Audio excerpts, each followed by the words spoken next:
President Trump is inviting new Supreme Court Justice Brett Kavanaugh to the White House today for a swearing-in ceremony. Kavanaugh took his oath on Saturday after one of the closest ever votes for Supreme Court nominee.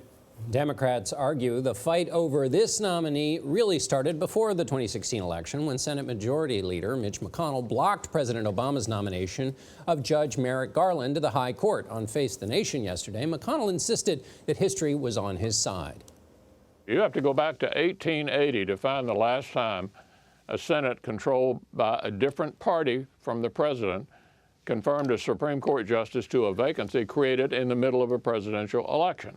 Mr. Leader, I don't think that's right. In 1956, Eisenhower nominated Brennan. The 84th Congress was Democrat-controlled. You're completely misconstruing what happened. What I gave you is the history of this. I know the history of this. When a Democratic president put somebody forward, the Republican leader worked with him to get that person a hearing and get him towards the Supreme Court, which is not something that you did. A vote at the time. Then there was a Democrat. Then there was a Democrat in the White House and a Democratic Senate. But the Republican leader at the time tried to help the Democratic president. John, you are not listening to me. The history is exactly as I told you. Well, there are two different moments there we were debating, but let's focus just on Justice William Brennan in 1956. He was a recess appointment by a Republican president.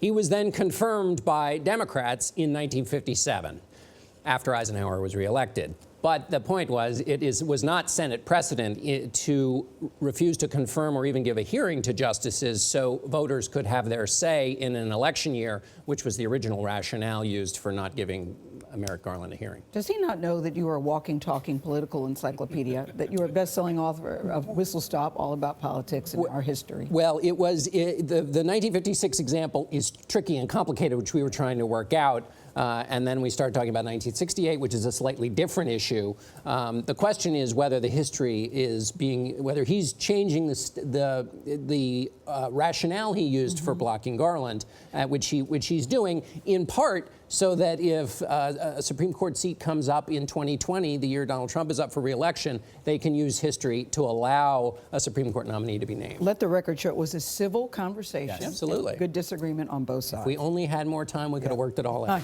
Get up pretty early. I know you could have.